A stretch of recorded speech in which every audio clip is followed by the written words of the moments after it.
네, 제가 발표를 할 내용은 지난 저희가 민간 기업인 테크빌 교육이 지난 1년간에 819명의 선생님과 그 다음에 667개 학교 대상으로 해서 에듀테크를 어떻게 하면 활용을 극대화시켜서 활성화를 시킬 수 있을까라는 모험과 도전의 이야기를 여러분들께 좀 설명을 드리고자 합니다.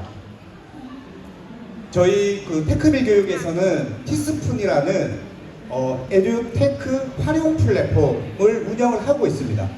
현재 15개 에듀테크 기업과 MOU 체결을 하여서 이 에듀테크 기업들과 함께 저희는 무료 체험단을 운영을 하고 있으며 그 다음에 실시간 라이브 연수, 그 다음에 직무 연수, 자율 연수 등 선생님들이 학교 현장에서 에듀테크를 활용할 수 있는 능력에 초점을 맞춘 형태로 해서 저희가 플랫폼을 운영을 하고 있습니다. 그럼과 동시에 공교육에 가장 빠르게 에듀테크들을 안착시키는 그런 역할들을 하고 있다라고 보시면 될 것 같습니다. 저희가 이렇게 에듀테크에 집착하고 에듀테크의 활용성을 극대화시키려고 하는 이유는 저희가 지난 2년 팬데믹이라는 이제 코로나 시대가 왔잖아요. 이거는 너무 많이 들어서 여러분들도 다 아시고 계시겠지만 그 팬데믹 기간 동안 기초학력 부진, 그 다음에 학력 격차가 벌어지고 대도시와 읍면 지역의 지역 격차가 극명하게 이제 벌어지게 되는 것들을 만들었죠. 그러면서 공교육에 대한 불신들이 이제 많이 생겨나게 됩니다.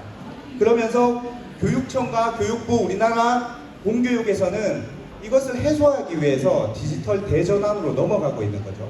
교육의 대전환을 하고 있는데 이 대전환을 하기 위해서 교육청, 교육부들은 첫 번째로 했던 것들이 어떻게 보면은 에듀테크 통합 플랫폼들을 구축하는 작업들부터 진행이 되었다고 보여집니다.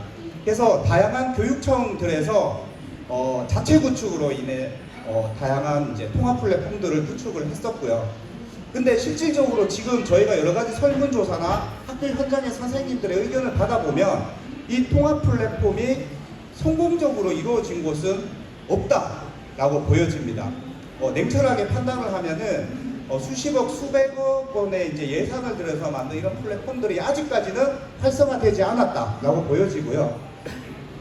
그 다음 저희가 한 5, 6년 전부터 해서 18조 5천억이라는 예산을 가지고 학교 공간혁신 사업이 시작이 되었는데 이런 공간혁신은 5년 전에 한 메이커스페이스라는 공간을 구축하기 위해서 전국적으로 많은 학교들이 교실당 1억 이상의 비용을 가지고 이제 메이커스페이스를 구축을 했고 최근에는 지능형 과학실, 지능형 수학실 이런 것으로 해서 공간혁신 사업이 많이 진행이 되고 있습니다. 하지만 이렇게 공간혁신이 된 곳에서 정말 그 공간의 취지에 맞는 수업을 할 수 있었을까요? 저는 그것도 아니라고 생각이 듭니다. 그리고 지금 디지털 대전환이 되면서 지금 또 가장 핫한 정책 중에 하나가 1인 1 디바이스입니다. 1인 1 디바이스도 수천억 원의 예산을 들여서 지금 학교 현장에 학생당 한 명에게 이제 디바이스를 제공하고 있는 사업인데요. 이렇게 하드웨어가 주어졌지만 실질적으로 수업할 수 있는 소프트웨어들이 제공이 되지 않으면서 이 디지털 정책 자체도 지금은 조금 이제 제가 봤을 때는 좀 실패로 돌아가지 않았나, 사용률이 너무 저조하지 않은가 이런 생각들을 했습니다. 그래서 지금까지 이제 공교육, 교육청에서의 프로세스들을 보면 탑다운 방식으로 해서 많이 내려오고 있어요. 그래서 이렇게 되는 전략들이 성공적으로 끝난 것이 없다라고 저는 냉철하게 판단합니다. 그래서 지금까지의 프로세스, 에듀테크를 활성화하기 위해서 진행됐던 프로세스들을 보면 거창한, 그 다음에 거대한 플랫폼 구축 중심으로 해서 이루어졌습니다. 그리고 저 플랫폼을 구축을 함과 동시에 선도학교라든지 선도교사들을 만들어서 저 플랫폼의 활용성이 좋다라는 그런 다양한 우수 사례들을 모집을 하는 것으로 이런 프로세스들이 항상 유사하게 흘러왔다라고 생각이 들고요. 그런데 그런 선도학교, 선도교사들이 실질적으로는 그 활용성이 좋다라는 것을 주변 학교라든지 이렇게 전파를 해야 되는 역할, 의무가 있다고 생각이 들지만 실질적으로는 선도 학교에서 끝나버리게 되는 경우들이 상당히 많았습니다.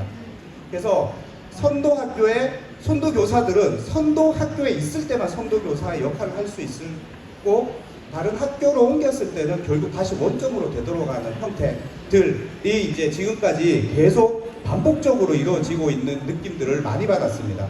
그래서 저희는 반대로 생각을 했습니다. 위에서 내려올 것이 아니라 교사들에게 디지털 전환이라는 그것을 왜 해야 되는가, Y에 대한 이해도를 올리는 작업들이 최우선적으로 진행이 되어야 된다라고 생각을 하고 있고요. 그래서 디지털이 전환이 되었을 때 교사의 역할이 지금처럼 단순 지식을 전달하는 전달자의 역할이 아니다라는 거죠. 그런 것들을 확실하게 공감대를 형성한 다음에 실제 수업에서 필요한 에듀테크를 가지고 수업할 수 있는 활용 능력을 키워야 된다라고 생각을 합니다. 그렇게 해서 활용 능력이 생기게 되면 다양한 에듀테크들을 이제 사용할 수 있게 되잖아요. 그러면 당연 자연스럽게 디지털 전환에 대한 활성화가 이루어진다라고 생각을 하고 있고요. 그때 그들의 니즈를 반영한 플랫폼을 구축하는 방향이 맞다라고 저희는 생각을 하였습니다. 그래서 저희가 어떻게 하면은 에듀테크 이 생태계를 활성화시킬 수 있을까? 캐리스에서도 이 조사를 했었습니다. 캐리스에서도 했지만 저희도 나름대로 다시 조사를 한번 해봤습니다. 조사 내용의 첫 번째로 에듀테크 활용을 위해서 무엇을 지원해줄까? 캐리스도 동일한 질문으로 이제 했었고요. 설문은 거기서도 거의 유사한 대답이 나왔습니다. 첫 번째는 활용 연수를 해달라는 게 가장 많았어요. 에듀테크를 쓰기 위한 예산을 내려주고 에듀테크 통합 플랫폼을 보내주기보다는 에듀테크를 먼저 활용할 수 있게 연수를 해달라는 요청이 가장 많았고요. 그 다음에 다른 선생님들의 우수 사례를 알려달라. 학교 현장에서의 활용 사례들을 좀 공유해달라는 얘기가 가장 많았습니다. 그 다음에 소속 교육청에서 제공한 에듀테크 플랫폼이 있는가? 라는 질문을 했었는데 한 33, 4% 정도의 선생님이 소속 교육청에서 준 통합 플랫폼이 있다라고 대답을 하셨습니다. 그러면 그 에듀테크 통합 플랫폼을 얼마나 자주 이용하는가에 대한 질문을 했는데 대부분 1위가 단 한 번, 딱 한 번 사용해 봤다라는 얘기들을 가장 많이 해주셨고요. 그 다음에 뭐 한 학기에 한 번. 그래서 저희가 수십억, 수백억의 예산을 들여서 만든 이런 통합 플랫폼들이 딱 한 번 사용하기 위해서 저희가 구축한 것들은 아니잖아요. 그래서 이 지금 제공한 통합 플랫폼의 장점에 대해서도 설문을 한번 해봤습니다. 그때 나왔던 대답이 없다가 2위였어요. 지금 제공된 플랫폼의 장점은 없다. 그 다음에 1위는 수업 활용 콘텐츠가 있어서 좋았다라는 대답이 있었습니다. 하지만 이거의 반면에 단점에 대해서 질문을 했는데 단점에서 2위가 수업 활용 콘텐츠가 없다였어요. 즉 수업 활용 콘텐츠가 제공되는 모습은 좋았으나 실제 수업을 하기에는 너무 부족했다라는 이야기가 될 것 같고요. 그 다음에 통합 플랫폼인데 에듀테크에 대한 정보가 없다라는 얘기가 가장 많은 선생님들이 지적을 해주신 상황이었습니다. 즉 이 말은 저희는 지금 현재 수십억 수백억의 예산을 들어서 거창한 빈 껍데기를 만들었다라고 생각이 들고 이 핵심 알맹이가 없는 채로 지금 공급이 되고 있다. 이것을 선생님이 채워라 라는 형태들로 지금 내려오고 있다라고 저는 그런 생각이 들었습니다. 그래서 이렇게 큰 예산들을 이 거창한 플랫폼이나 무언가 하드웨어적인 것을 하기보다는 실질적인 수업에 활용할 수 있는 에듀테크를 구매할 수 있는 예산으로 지급을 해줘도 훨씬 더 활성화될 수 있을 것이다 라고 생각을 합니다. 예를 들면 모 교육청에서 전체 그 반내에 있는 중학교, 고등학교 학생들에게 AI, 인공지능 수학학습 프로그램을 사용하라라는 예산이 나왔는데 전체 학생이잖아요. 저희가 계산을 해보니까 중학교 학생 한 명당 월 580원 정도, 고등학교는 학생 1인당 390원 정도의 예산이 떨어졌습니다. 이런 예산을 가지고 인공지능 개별화 맞춤 수업을 하라고 한다는 것 자체가 모순인 거죠.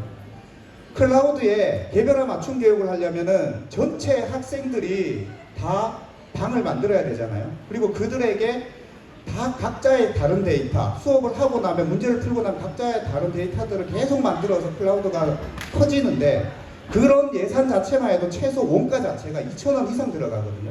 결국은 이렇게 해서 아무리 이제 예산을 주고 나서 이제 선생님들에게 이런 것들을 하라고 해도 여기에 적합한 에듀테크는 단순 문제은행만 가진 에듀테크들만 지원을 할 수 있었다. 결국은 학교에서 제대로 된 에듀테크를 가지고 수업을 못했다라는 거죠. 그래서 이런 예산을 아까 전에 이렇게 거창한 외관을 만드는 플랫폼에 쏟아붓는 예산의 일부만이라도 실질적인 수업을 할 수 있는 에듀테크에 관련된 예산으로 편성이 된다면 훨씬 더 활용성과 활성화가 빨라질 것이다 라고 생각을 하고 있습니다. 그래서 저희는 처음 출발점으로 다시 돌아가자. 선생님의 에듀테크 활성화, 활용을 능력을 극대화시키기 위해서는 다시 처음부터 시작하자 라는 형태로 해서 저희 팀 안에서 이제 제로 베이스 프로젝트라는 명으로 시작을 하고자 합니다. 저희는 교육부 교육청이 통합 플랫폼, 실증, 표준 뭐 이런 거창한 단어들, 공정성을 위해서 시간이 어마어마하게 걸리는 이런 행위들을 하고 있는데, 저희는 학교 현장에서 선생님들이 바로 수업에 활용할 수 있게, 타당하게 활용할 수 있도록 선생님의 디지털 역량, 에듀테크 활용 역량에 집중을 합니다. 그래서 교원이 이 에듀테크 활성화 자체는 선생님의 역할이 가장 중요하다라고 생각이 들고요. 저희는 지금 기초학력 부진이니 학력 격차, 이것이 가장 큰 문제라고 생각을 하지만 실질적으로는 가장 큰 문제는 교사 격차거든요. 교사의 디지털 역량, 교사가 디지털로 전환된 선생님의 배운 학생과 그렇지 않은 학생의 학력 격차는 또다시 벌어질 거기 때문에 교사 격차를 줄일 수 있는 것, 저희는 선생님에게 집중을 하기로 하였습니다. 한 가지 이 예를 들면은요, 이게 저희가 왜 교사 활용에 집중을 해야 되겠다라고 생각을 하게 된 하나의 이유예요. 저희가 지금 공교육에 제공을 하고 있는 메소리티라는 인공지능 수학 솔루션이에요. 20억 개의 데이터를 10년간 축적을 했습니다. 이 20억 개의 데이터를 딥러닝 기술로 유형간의 상관 분석을 통해 가지고 아이들에게 가장 최적화된 그리고 가장 빠른 길로 수학 수업을 할 수 있는 것을 개발을 하였습니다. 이것들을 학교 현장에 저희가 21년도 하반기부터 해서 제공을 하였거든요. 이게 이제 재밌는 장표입니다. 21년도 처음에 메소올릭을 학교 현장에 제공을 했을 때 단순히 30분 정도의 튜토리얼 개념으로 설명 정도의 연수를 진행을 하였습니다. 그렇게 해서 수천만 원의 돈은 저희가 다 받았어요. 다 받고 학교 현장에 메소올릭을 오픈을 시켜드렸는데 100% 다 사용하지 않으셨습니다. 예산은 저희 쪽에 다 들어왔어요. 그래서 이거는 메소올릭을 파는 것이 중요한 것이 아니라 활성화를 시키는 것이 훨씬 더 중요한 임무일 것이다 라고 생각을 했습니다. 여기에서 A라는 것은 정말 자주 사용하고 매일매일 사용한다라는 거고요. B는 한 3번 정도 사용해봤다 라는 거고요. C는 아예 한 번도 열어보지 않았다라는 기준입니다. 그래서 저희는 이때부터 그냥 에듀테크를 학교 현장으로 보급하는 것이 중요한 것이 아니라 선생님의 활용성을 키워서 보급해야 된다라는 것에 집중을 하게 되면서 연수 프로세스를 구축을 하게 되었습니다. 그래서 체험 계정을 발급하고 나서는 무조건 교원 연수를 온라인으로 봤던 저희 실시간 라이브로 해서 수업을 어떻게 만들 것인가에 대한 활용 연수를 무조건 받게 했습니다. 그렇게 했더니 어느 정도 이제 사용률이 올라갔고요. 하지만 이것도 부족하기 때문에 저희는 연수 프로세스를 또다시 변경을 했습니다. 체험 계정을 먼저 만들어주고 연수를 했다면 이제부터는 연수를 받은 선생님에게만 체험 계정을 제공을 하고 있고요. 그 다음에 4가지 미션을 지정을 해서 한 달간 저희가 카카오 단톡방에 모여가지고 같이 그 미션을 해결하는 형태들로 운영을 했더니 90% 이상의 학교에서 에듀테크를 열어서 엄청 잘 활용을 하시더라라는 것이죠. 즉 아무리 좋은 에듀테크를 주고 아무리 좋은 플랫폼을 제공한다고 해도 교사가 사용하지 않으면 무용지물인 거예요. 그래서 거창한 플랫폼보다는 교원 역량에 강화해야 된다. 핵심은 선생님이다 라고 저희는 생각했습니다.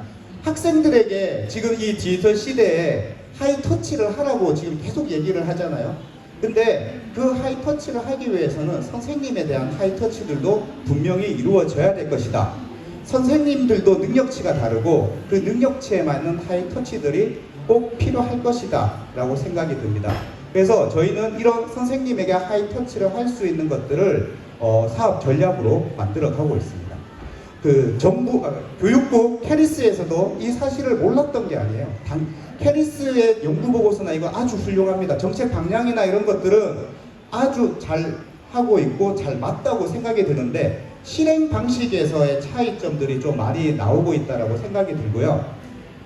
현재 2020년에 나온 보고서고 여기에서도 에듀테크 활성화를 위해서 가장 먼저 해야 되는 것은 교원의 역량 강화다라는 얘기들을 하고 있습니다.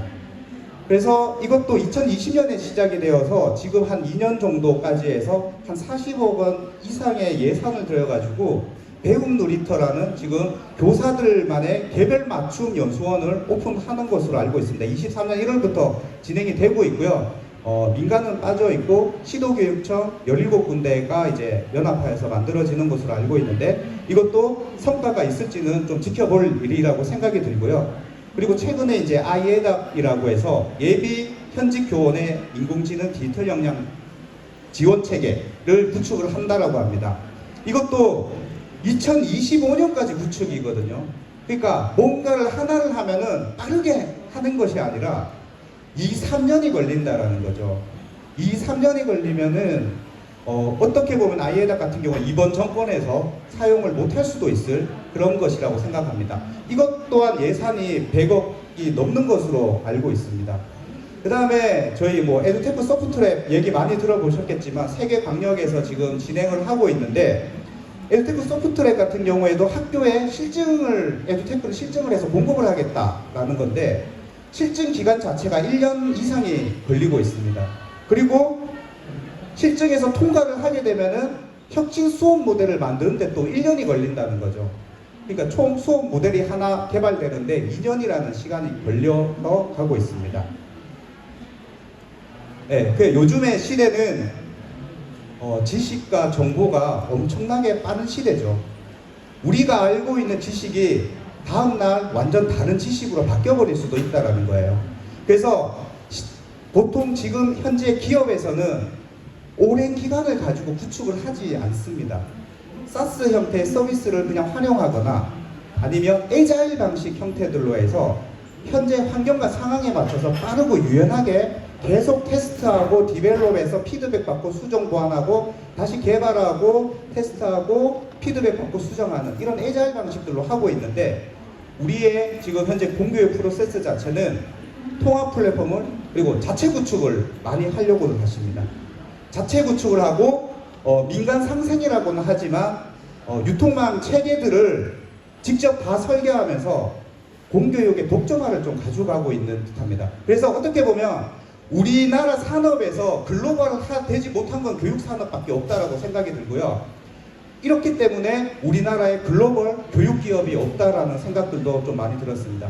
오랜 구축 기간이 들고 저 오랜 구축 기간에 걸쳐서 만들어지면 조직 개편으로 인해서 담당자가 없어지게 됩니다. 새로운 담당자가 오면 다시 원점으로 돌아가는 형태들이 지금 현재 우리나라 교육부에서 일어나고 있다는 거죠. 그래서 가성비가 낮고 효율성이 좀 많이 떨어지는 형태가 지금 현재 프로세스이지 않은가라는 생각들을 합니다. 거창한 플랫폼 없이도 아까 전에 앞에서 보셨지만 간단한 하이터치만으로도 충분히 활성화를 시킬 수가 있습니다. 그래서 저희는 교사들의 공감을 얻는 작업부터 해서 천천히 올라가려고 하고 있고요. 지금까지는 공공기관에서는 위에서 내려왔기 때문에 저희가 밑에서 다시 올라가는 형태들로 해서 진정한 상생 구조를 디졸브 될 수 있도록 만들어 가려고 하고 있습니다. 그래서 첫 번째로 저희는 교원 연수 패키지, 직무 연수 패키지들을 좀 구성을 하려고 합니다. 그래서 디지털 역량 강화, 즉 왜 디지털로 전환이 되어야 하는가, 디지털이 전환된 시대에는 어떻게 선생님의 역할을 가지고 가야 하는가에 대한 것을 알려주고, 그 다음에 실질적으로 에듀테크 활용할 수 있는 직무 연수들을 개발을 하려고 합니다. 현재 저희와 협업이 되어 있는 에듀테크들의 직무 연수들을 다 개발을 하고 있는 중이라고 보시면 되고, 이런 것들을 마이크로러닝, 그 다음에 라이브로 직무 연수로 진행을 하려고 하고 있고요. 정령적인 연수와 비정령적인 연수들을 섞어서 선생님들이 실제 활용성을 높일 수 있는 작업들을 하려고 합니다. 그리고 앞에서 말했지만 선생님의 수업 사례, 성공 사례들을 365일 계속 알려드리려고 하고 있습니다.